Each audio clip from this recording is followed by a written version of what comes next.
ఆ మాటకి ఏంటండి అర్థం? పెద్దవాళ్ళు అంటారు కదా, కళ్ళు నెత్తికెక్కడం అంటే ఏంటి? కళ్ళు ఇక్కడికి వచ్చేస్తాయా? ఆ? రావు. కళ్ళు వాటి స్థానం తప్పి ఇక్కడికి ఏం రావు. అర్థం ఏంటి మరి? కళ్ళు నెత్తికెక్కడం అంటే అర్థం ఏంటి? ఆ? మీరు ఎప్పుడైనా గమనించారా? గర్వంతో ఉన్న వాళ్ళు, అయిన వాళ్ళు, లేకపోతే తెలిసిన వాళ్ళు వస్తుంటే ఇట్లా చూసుకుంటూ వెళ్ళిపోతాయి. మీరు గమనించారా? పలకరించబుద్ధి కాదు, పలకరించాలంటే అంటే కళ్ళు ఎక్కడికి వెళ్ళినాయంట? నెత్తికి పైకి ఎక్కేసినాయి. చూడండి, ఒకప్పుడేమో కళ్ళు కిందకు ఉండి, అబ్బాయి బాగున్నావా, అయ్యా బాగున్నావా, వందనాలండి అంటే వందనాలండి, బాగున్నారా అని చెప్పే వ్యక్తి కొద్దిగా పై స్థాయికి వెళ్ళేసరికి ఇప్పుడు కళ్ళు ఎక్కడికి వెళ్ళిపోయినాయి? అలా వెళ్ళిపోయినాయి. ఇప్పుడు వందనాలు లేవు, బాగున్నావా లేవు, తిరిగి వందనం చేస్తే తిరిగి వందనం చెప్పాలన్న ఆలోచన కూడా లేదు. ఏమైపోయినాయడా? దాని అర్థం కళ్ళు ఎక్కడికి వెళ్ళిపోయినాయి? నెత్తికి అంటే ఏంటంటే పైకి ఎక్కినాయి అంటే దాని అర్థం ఏంటంటే కళ్ళు పైకి వెళ్ళిపోయినాయి. సాతానుడికి కూడా అదే అంటే, ఒక దేవుడు అతనిని ప్రేమించి ప్రధాన దూతగా చేస్తే, దూతలందరి మీద కూడా హెచ్చుగా చేస్తేనట, తనను సృష్టించిన దేవుణ్ణే మర్చిపోయి, తనను సృజించిన దేవుణ్ణే మర్చిపోయి ఇప్పుడు ఏమంటున్నాడట? దేవుని కన్నా నేను పై స్థానంలోకి వెళ్ళిపోతా, దేవుని సభాపర్వతం మీదకి ఎక్కేస్తా, ఆయనను ప్రక్కకు తొలగించేస్తా అని చెప్పి ప్రగల్భాలు బలుకుంటూ హృదయములో గర్విస్తూ ఉన్నాడట. గర్విస్తూ ఉన్నప్పుడు హృదయాంతరంగములను ఎరిగిన దేవుడు ఆ మాటను విన్నాడట. హల్లెలూయా. అవును, మన హృదయంలో ఏ ఆలోచన ప్రారంభమవుతుందో, మన యొక్క హృదయము ఏ ఆలోచన చేస్తూ ఉన్నదో, దేవుని సన్నిధానంలో కూర్చొని కూడా ఎంత నిర్లక్ష్యంగా ఉంటున్నామో, దేవుని సన్నిధానంలో ఉండి కూడా ఎంత నిర్లక్ష్యంగా దేవుని వాక్యాన్ని వింటున్నామో, దేవుని యొక్క వాక్యాన్ని వింటూ కూడా ఎంత నిర్లక్ష్యంగా ఆలోచనలు ఎక్కడున్నాయో. ఉయ్యూరు బస్ స్టాండ్లో ఉన్నాయా కొంతమందికి? విజయవాడ బస్ స్టాండ్లో ఉన్నాయా? అర్థమైందని నేను చెప్పిన మాట. అంటే ఇప్పుడు ఎక్కడికి వెళ్ళిపోయింది మనస్సు? ఇక్కడే ఉంటాడు. మనవాళ్ళు అంటారు కదా, బాడీ ప్రెజెంట్, ఇంగ్లీష్లో అంటారు మైండ్ ఆబ్సెంట్. అంటే మనిషి ఇక్కడే ఉంటాడు, శరీరం ఎక్కడే ఉంటుంది, మనసు ఎక్కడికి వెళ్ళిపోద్ది? ఎక్కడికో వెళ్ళిపోతుంది. ఎక్కడికైనా వెళుతుంది. అమెరికా అయినా వెళుతుంది, ఆస్ట్రేలియా అయినా వెళుతుంది, ఇంగ్లాండ్ అయినా వెళుతుంది, ఎక్కడికైనా వెళ్ళిపోద్ది కదా. మరి దేవుడు చూస్తూ ఉండడా నీ ఆలోచనలు? ప్రక్కన ఉన్న మనిషి చూడడు. ప్రక్కన ఉన్న మనిషికి ఎంతో చక్కగా వాక్యం విన్నట్లే ఉంటుంది, ఎంతో చక్కగా దేవుని యొక్క సన్నిధానంలో ఉన్నట్లే ఉంటుంది. కానీ ఆలోచన, మన ఆలోచన ఎక్కడికి వెళ్ళిపోద్దట? ఎక్కడికో వెళ్ళిపోద్ది. దేవుడు చూడట్లేదా నీ ఆలోచన? దేవుని ఎడల శ్రద్ధ ఏది? దేవుణ్ణి ఘనంగా ఎంచుతున్నావా? దేవుడు ఎవరో నీకు అర్థమవుతుందా? దేవుడు ఎవరో నీకు అర్థమైతే దేవుని సన్నిధానంలో నిర్లక్ష్యంగా ఉండగలవా? నిర్లక్ష్యంగా ఉండలేం. దేవుడు ఎవరో అర్థం కాకపోతేనే మన ఇష్టానుసారంగా ఉంటాం. దేవుని యొక్క వాక్యం ఏమిటో మనకు అర్థం కాకపోతేనే మన ఇష్టానుసారంగా దేవుని సన్నిధానంలో ప్రవర్తిస్తాం. దేవుని సన్నిధానంలో మన ఇష్టానుసారంగా ఉంటాం. కానీ దేవుడు ఎవరో అర్థమైన వాళ్ళకు వణుకు పుడుతుందట. ఎవరంటే? దేవుడు అంటే, దేవుని యొక్క వాక్యము అంటే వణుకు పుడుతుందట, వణుకు పుడుతుందట. దేవుని యొక్క వాక్యము, దేవుని యొక్క సన్నిధి మనకు వణుకు పుట్టడం లేదు అంటే దేవుని యొక్క సన్నిధి నీకు అర్థం కావట్లా, దేవుడు నీకు అర్థం కావట్లా, దేవుని యొక్క శక్తి నీకు అర్థం కావట్లా, దేవుని యొక్క ఘనత నీకు అర్థం కావట్లేదు. కనుక హృదయములో నీకు దేవునికి స్థానము కాకుండా ఏవేవో ఆలోచనలతో నింపబడ్డాయి. సాతానుడికి కూడా అదే విధంగా నింపబడ్డాయట. దేవుడు అతనిని అక్కడి నుండి నెట్టివేసినప్పుడు పాతాళంలో ఒక మూలకు త్రోయబడ్డాడట. ఒక మూలకు త్రోయబడ్డాడు. ఎక్కడున్నవాడు? పైన, దేవదూతలందరికీ పైన, దేవునికి దగ్గరగా, దేవునికి బహు దగ్గరగా ఉన్నవాడు ఇప్పుడు ఎక్కడ పడ్డాడండి? పాతాళములకు. ఒక పాతాళంలో కూడానట ఒక మూలకు తోయబడ్డాడట. వీని గురించి ఏమని వ్రాయబడిందంటే పారవేయబడిన కొమ్మ. ఈ పారవేయబడిన వాని యొక్క కొమ్మలు, వాడితో అంటుకట్టబడిన కొమ్మలు కూడా ఏ కొమ్మలట? అవి పారవేయబడిన కొమ్మలుగానే ఉంటాయి. యేసు ప్రభు వారితోనే తిరిగాడు ఒక ఆయన. ఎవరైనా? ఇస్కరియోతు యోధ యేసు ప్రభు వారితోనే తిరిగాడు కానీ ఇదిగో తన యొక్క ఆలోచనలు, క్రియలు, ప్రవర్తన అంతా కూడా దేవునికి దూరముగా ఉంది. డబ్బులు సంచి చేతిలో ఉండేదట. చేతిలో డబ్బులు సంచి ఉంటే దానిలో నుండి కొంత దొంగిలిస్తూ ఉండేవాడట. దొంగిలిస్తూ ఏమనుకునేవాడట?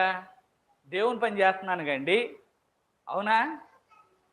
సొంత ఆలోచన. దేవుని పని చేస్తున్నాను కదండి, కొంచెంగా లోపలేసుకుంటే ఏమైందట? కొద్దిగా దాచుకుంటే ఏమైందట?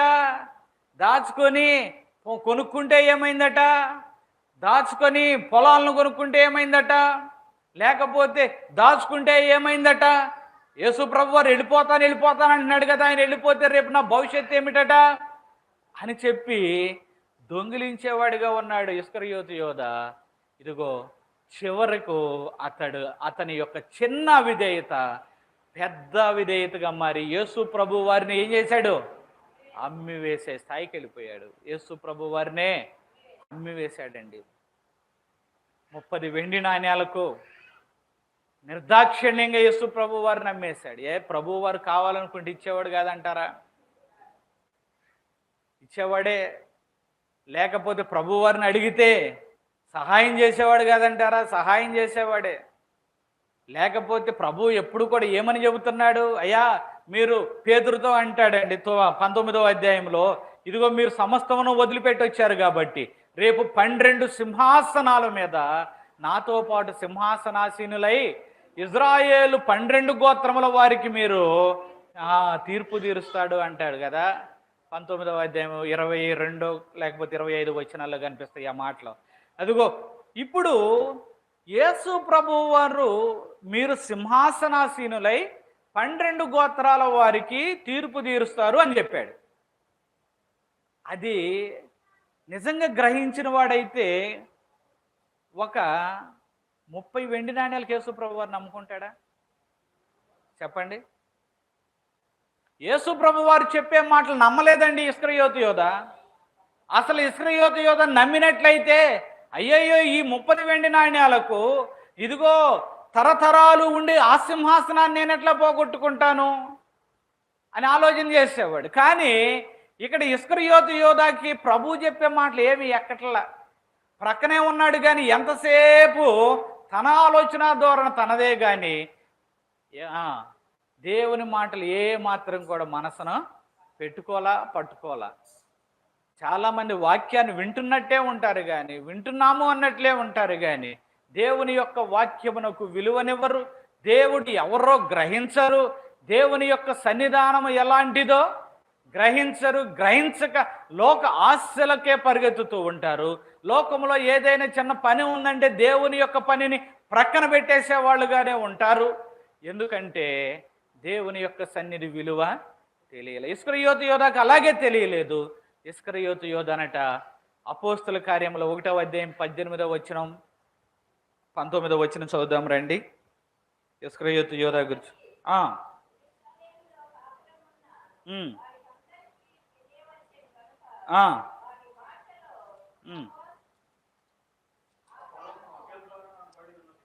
ఆ పొలము అకెల్దమా అనబడి ఉన్నది, దానికి రక్తభూమి అని అర్థము. పాడైపోవును గాక.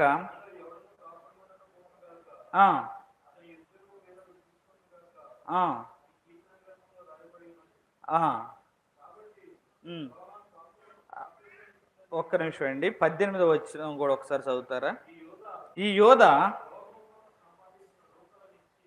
ద్రోహము వలన సంపాదించిన రూకలనిచ్చి ఒక పొలము కొనెను.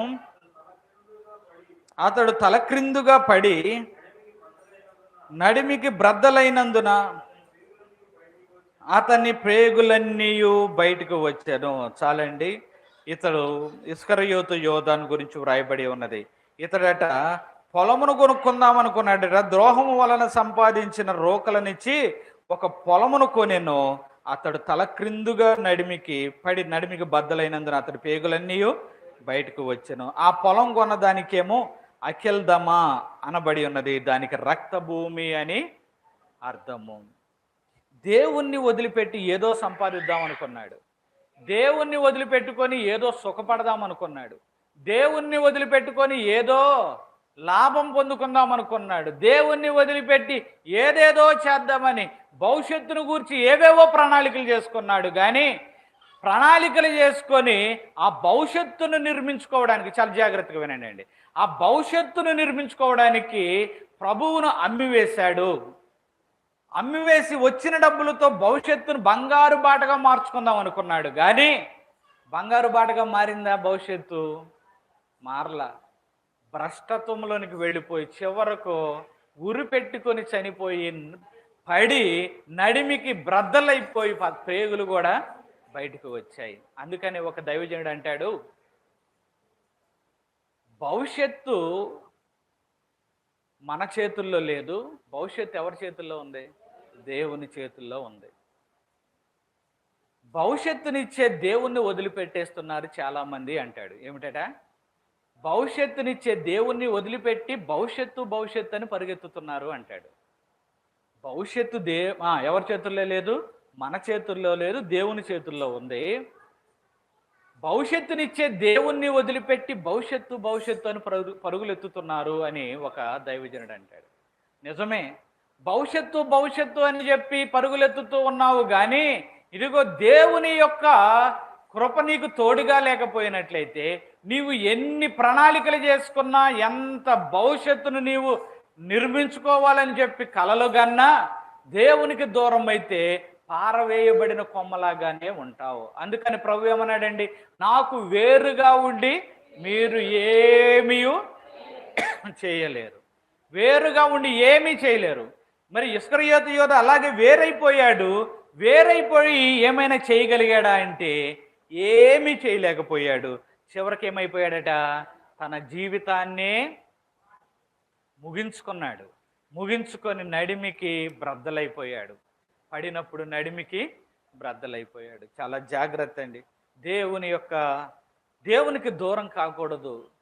దేవునికి దూరం కాకూడదు అంటే ప్రతి ఆదివారం మేము తప్పనిసరిగా దేవుని సన్నిధానానికి వెళతాం కదండి. ప్రతి ఆదివారం తప్పనిసరిగా దేవుని సన్నిధానానికి వెళతాం కదండి. ఇది మాత్రమే కాదండి దేవునికి దగ్గర కావడం అంటే మిగిలిన ప్రవర్తనలు కూడా చాలా జాగ్రత్తగా ఉండాలి. దేవుని పనికి పరుగులెత్తేవాడివిగా ఉండాలి. దేవుని యొక్క పనిని చేసేవాడివిగా ఉండాలి. అంతేకాకుండా దేవుని సన్నిధానమునకు విలువనిస్తూ ఇదిగో కొన్ని ఆజ్ఞలను కూడా పాటించే వ్యక్తివిగా నీవు ఉండాలి. మత్తయి సువార్త 19వ అధ్యాయంలో 16వ వచనంలో ఒక యవనస్తుడు కనిపిస్తాడు. అతడు బహుధనవంతుడు. యేసు ప్రభు వారి దగ్గరికి వచ్చి, ప్రభువా, నిత్య జీవమునకు నేను వెళ్ళాలంటే వచ్చి బోధకుడా నిత్య జీవం పొందుటకు నేను ఏ మంచి కార్యము చేయవలనని ఆయనను అడిగాను. అందుకైనా మంచి కార్యమును గూర్చి నన్ను ఎందుకు అడుగుచున్నావు? మంచివాడు ఒక్కడే. నీవు జీవములో ప్రవేశింపగోరిన ఎడల ఆజ్ఞలను గైకొనుమని చెప్పెను. అతడు ఏ ఆజ్ఞలని ఆయనను అడగగా యేసు, నరహత్య చేయవద్దు, వ్యభిచరింపవద్దు, దొంగిలవద్దు, అబద్ధ సాక్ష్యం పలుకవద్దు, తల్లిదండ్రులను సన్మానింపుము, నిన్ను వలె నీ పొరుగువాన్ని ప్రేమింపవలను అనునవియే అని చెప్పాను. అందుకు ఆ యవ్వనుడు, ఇవన్నీ అనుసరించుచునే ఉన్నాను, ఇకను నాకు కొదవ ఏమని ఆయన అడిగాను. అందుకు యేసు, నీవు పరిపూర్ణుడ ఒకటకు కోరిన ఎడల పోయి నీ ఆస్తిని అమ్మి బీదలకిమ్ము, అప్పుడు పరలోకమందు నీకు ధనము కలుగును, నీవు వచ్చి నన్ను వెంబడించమని అతనితో చెప్పాను. అయితే ఆ యవ్వనుడు మిగుల ఆస్తి గలవాడు గనుక ఆ మాట విని వ్యసనపడుచు వెళ్ళిపోయాను. చాలండి. ఇక్కడ ఒక యవనస్తుడు కనపడతాడు. ఈ యవనస్తుడికి తెలిసింది ఏంటంటే దేవుని ధర్మశాస్త్రంలో వ్రాయబడిన కొన్ని ఆజ్ఞలు మాత్రమే కనిపిస్తూ ఉన్నాయి ఇతనికి. దేవుడు ఏమంటున్నాడంటే ఆజ్ఞల్ని పాటించాలి, నేను అన్ని పాటిస్తున్నాను ప్రభు, ఇకను నా కొదువేమిటి? అయితే నీకు ఉన్న ఆస్తిని అమ్మి బేదలకిచ్చి వచ్చి నన్ను వెంబడించు అన్నాడు. వెంబడించు అంటే వ్యసన పడుకుంటూ వెళ్ళిపోయాడట. వ్యసన పడుకుంటూ మనల్ని కూడా నిజంగా యేసు ప్రభు వారు అంత మాట అడిగితే ఎంతమంది ఉంటాం ఇక్కడ? నీకున్నదంతా అమ్మి వచ్చేసేయ్ అంటే ఎంతమంది ఉంటాం? చాలులేండి, ఎక్కడ వస్తామండి, మాకెంత భవిష్యత్తు ఉందండి, ఎక్కడ వస్తామండి, తర్వాత చూద్దాంలేండి అని వెళ్ళిపోతారు కదా. వెళ్ళిపోతారా? ఎలా ఇప్పుడు ఆ మాట అడగట్లేదు కదా, వెళ్ళమండి అనండి. ఎలాగో అడగట్లేదు కదా ప్రభు మనల్ని, వెళ్ళమండి అనండి కనీసం. దేవుని స్తోత్రం, హల్లెలూయా. ఈ వ్యక్తడ కొన్ని ఆజ్ఞలే పాటిస్తున్నాడు, కొన్ని తెలిసిన వాటికే ఏమైపోయాడు? అంకితమైపోయాడు. ప్రభు కొత్తగా ఒక ఆజ్ఞ చెప్పి వచ్చి ఫలాని పని చేయ్యా అనగానే, వద్దులే ప్రభువా, నిత్య జీవము కూడా వద్దు ప్రభువా, నాకు ఏమొద్దట, నిత్య జీవము వద్దు అని చెప్పేసి వెళ్ళిపోయాడట. నిజంగా అసలు యేసు ప్రభు వారు ఎవడో గుర్తించాడా? యేసు ప్రభు వారు ఎవరో అసలు ఆ వ్యక్తి గుర్తించిన వాడైతే వెళ్ళిపోయేవాడు కాదు. అసలు యేసు ప్రభు వారు ఎవరో గుర్తించుకోకుండా యేసు ప్రభు వారి ముందు గొప్పతనానికి ఒక మాట అడిగాడు అంతే. నేను నిత్య జీవం పొందాలంటే ఏం చేయాలి? మరి చేసేవాడు అయితే చేయాలిగా. చేసే ఉద్దేశం లేదు. ఏమిటంటే, ఇకను నాకు కొదువ ఏమిటి అంటే, అన్నీ పాటిస్తున్నానని చెప్పి గొప్పతనంగా అతడు తెలియపరచుకోవడం కోసం అడిగాడే కానీ అసలు ఆయన ఎవరితో మాట్లాడుతున్నాడో, ఎవరి సన్నిధిలో ఉన్నాడో గ్రహించిన వాడు, గుర్తించిన వాడైతే వెళ్ళేవాడు కానే కాదు. యేసు ప్రభు వారు కనిపించిన వాళ్ళందరికీ మీకున్న వాటిని అమ్ముకొని వచ్చేసి నన్ను వెంబడించమని చెప్పాడా? చెప్పలా. ఆ వ్యక్తికి ఎందుకు చెప్పాడంటారు? ఆ వ్యక్తి ఆ ధనాన్ని అడ్డు పెట్టుకొని ఏదో దేవునికి దూరంగా జీవిస్తూ ఉన్నాడు. లేకపోతే అతని ధనం అనేది దేవునికి అతనికి మధ్యలో అడ్డంగా ఉంది, ఆటంకంగా ఉంది. అందరికీ చెప్పలేదండి. యేసు ప్రభు వారు కనిపించిన వాళ్ళందరికీ కూడా వచ్చేసేయండి, మీరు అన్నీ అమ్ముకొని నన్ను వచ్చేసి వెంబడించమని చెప్పాడా? చెప్పలా. కొంతమంది ఇళ్ళకి వెళ్ళాడు, వెళ్ళినప్పుడు వాళ్ళు ఆతిథ్యం ఇస్తే చక్కగా భోజనం చేశాడు, ఆ కుటుంబానికి మరి దీవెనలు పలికి ఉంటాడు, ఆశీర్వాదాలు పలికి ఉంటాడు, అన్నీ చేసి ఉంటాడు. అందరినీ అమ్మేసి వచ్చామని చెప్పలా.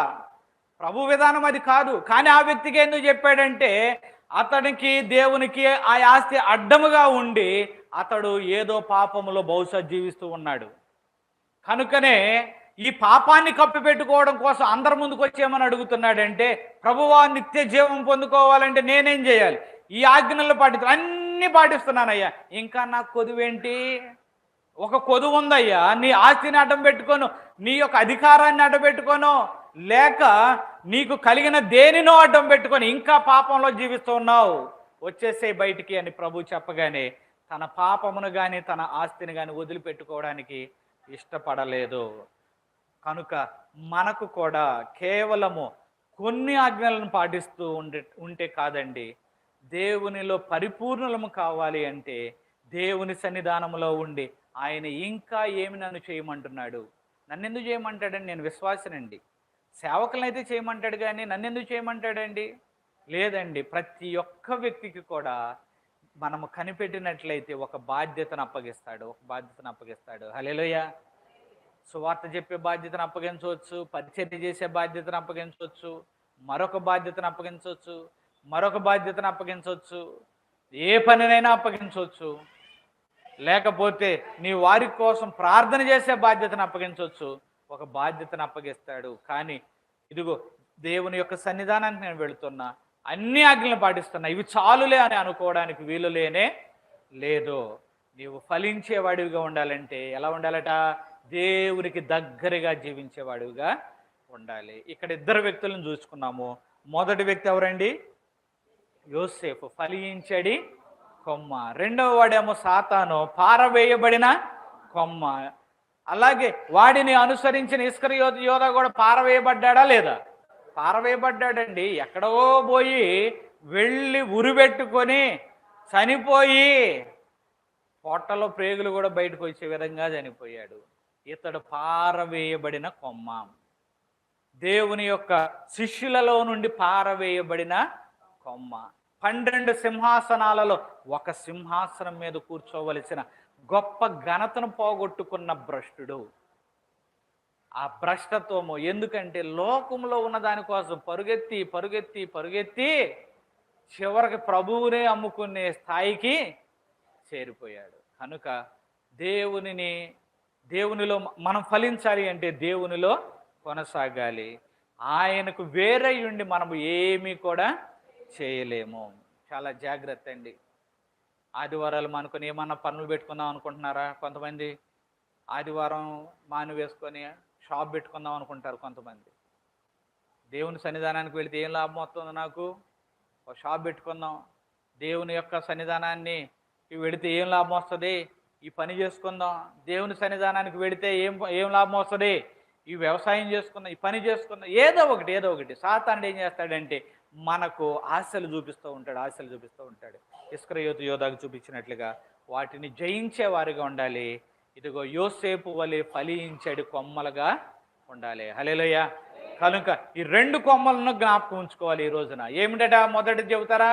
ఫలించడి కొమ్మ. రెండవది ఏం కొమ్మ అండి? పారవేయబడిన కొమ్మ. ఏ కొమ్మగా ఉందామని ఆశపడుతున్నారు? ఫలించడి కొమ్మల్లాగా మనం అందరమును ఉండాలి. అట్టి కృపను దేవుడు మనకు అనుగ్రహించును గాక. ఆమేన్. చిన్న ప్రార్థన చేద్దాం రండి. విన్న వాక్యాన్ని బట్టి ఫలించేడు వాడిగా నేను ఉండాలి నాయనా అని చిన్న ప్రార్థన చేద్దాం రండి. విన్నారు కదా, ఫలించడం అంటే కేవలము దేవుని సన్నిధానంలో కనిపించడం కాదండి. ఇదిగో దేవుని మాటకు లోబడి దేవుడిని ఎడల ఉంచిన ప్రణాళికను బాధ్యతను నెరవేర్చేవాడివిగా ఉండాలి. ప్రణాళికను బాధ్యతను నెరవేర్చే వ్యక్తివిగా ఉండాలి. చాలా సందర్భాల్లో మన సుఖము, మన సౌఖ్యము, మన సంతోషము, మన ఆనందము ఇవే మనకు ముఖ్యమవుతున్నాయి. కానీ దేవుని పని అంటే మనకు జ్ఞాపకం రావట్లా. దేవుని యొక్క సన్నిధి అంటే జ్ఞాపకం రావట్లా. దేవుడు నీకు ఎంతైనా ఇవ్వగలడు, కానీ దేవుని పనిని ఎప్పటికీ నిర్లక్ష్యం చేయొద్దు సుమా. యోసేపుని ఎవరండి అంత పైకి తీసుకెళ్ళగలిగింది? అన్నలు తీసుకెళ్ళగలిగేవాళ్ళ, తల్లి తీసుకెళ్ళగలిగేదా, తండ్రి తీసుకెళ్ళగలిగేవాడు? దేవుడు కదా తీసుకెళ్ళింది. నిన్ను కూడా దేవుడి పైకి తీసుకెళ్తాడు. కానీ దేవుని కార్యాన్ని నిర్లక్ష్యం చేయకు, దేవుని పనిని నిర్లక్ష్యం చేయకు, దేవుని యొక్క సేవగా, దేవుని సన్నిధానమును కానీ నిర్లక్ష్యం చేయొద్దు. దేవునికి దగ్గరగా రా, సాతానికి దూరంగా పరిగెత్తు. సంసోను పరిగెత్తలేకపోయాడు, అక్కడే కూర్చున్నాడు. అలా ఉండొద్దండి. పడద్రోయబడతావు, ఆ తాళంలో మూలకు నెట్టివేయబడతావు. ఇస్కరియోతు యోధాలాగా పారవేయబడిన కొమ్మలాగా ఉంటావు. దయచేసి ప్రభువా నేను ఫలించేడు కొమ్మగా ఉండాలి ఆయన. ఎక్కడ నీ సన్నిధానం నిర్లక్ష్యం చేస్తున్నాను, ఎక్కడ నీ పని నిర్లక్ష్యం చేస్తున్నాను, కనికరించిన ఆయన నేను ఇలా ఉండను ఆయన ప్రార్థించి చిన్న ప్రార్థన చేద్దాం. సర్వ సృష్టికి ఆధారం కాడబోతున్న ప్రభువా, మహోన్నతులకు తండ్రి, మీ ఘనమైన బాధ్యతలకు వందనాలు ఆయన. అయ్యా, గడిచిన కాలం అంతా పురములో కాచిన దేవా, ఈ ఉదయ కాలంలోనైనా మాకు చక్కని వాక్యాన్ని వినిపించారు ప్రభువా. ఈ వాక్కు ద్వారానైనా మమ్మల్ని బలపరచండి, మా జీవితంలోనే కట్టండి నాయన. మేము ఫలించాలి అని ఆశపడుతున్నాం నాయన. ఉద్యోగములలో ఫలించాలని ఆశపడుతున్నాం, వ్యవసాయములలో ఫలించాలని ఆశపడుతూ, చేతి వృత్తులలో ఫలించాలని ఆశపడుతూ ఉన్నాం, సేవలో ఫలించాలని ఆశపడుతున్నాం, పరిచర్యలో ఫలించాలని ఆశపడుతున్నాం, ఆత్మీయంగా ఇంకనూ ఫలించాలి, ఎదగాలి అని ఆశపడుతున్నాం నాయన. నీ కృప చూపించండి నాయన, నీ దయ చూపించండి నాయన. ఉదయకాలమున ఇంటి ప్రార్థన చేస్తున్న ప్రతి బిడ్డను జ్ఞాపకం చేసుకోనండి నాయన. అయ్యా, వదిలిపెట్టి వేయాలైనా నీ కొరకునైనా దానియేలు ప్రాణమును పోగొట్టుకోవడానికైనా సిద్ధపడ్డాడు ఆయన. షడ్రకు మిషకు అబేద్నెగోలు ప్రాణం పోగొట్టుకోవడానికైనా సిద్ధపడ్డాడు ఆయన. అయ్యా, నీ సన్నిధానాన్ని నిర్లక్ష్యం చేసి చిన్న సౌఖ్యాలను ఈ రోజు కాకపోతే రేపు చేసుకోగలిగిన దాన్ని కూడా నాయన మేము వదిలిపెట్టలేకనైనా నీకు ద్రోహం చేసే వరంగా ఉండడం నాయన. నీకు అయ్యా ఇస్కరియోతు యోధాలాగా నిన్ను అమ్మివేసే వారంగా ఉంటున్నావు నాయన. క్షమించండి ప్రభు. అయ్యా తండ్రి, అన్ని దౌర్భాగ్యత మాలో నుండి తీసివేయండి నాయన. మీ కృపను చూపించండి ప్రభు. మీ సన్నిధానములో ఫలించే వారంగా ఉండడం సహాయం దయచేయండి ప్రభు.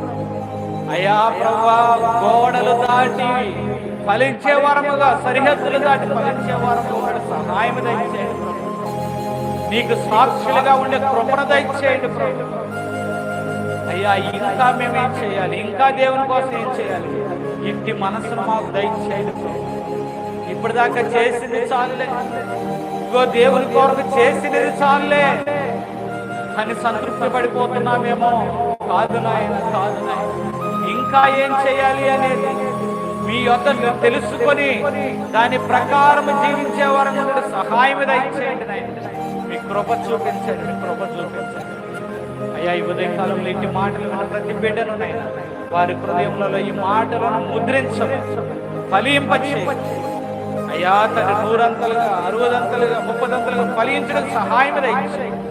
ఈ చిన్న ప్రార్థన ఆలకించమని ప్రభువైన యేసుక్రీస్తు పుణ్యనామములో వేడుకొనుచున్నాము తండ్రి. ఆమేన్, ఆమేన్, ఆమేన్. మరొకసారి చేరి వచ్చిన మీ అందరికీ వందనాలండి, అందరికీ వందనాలు.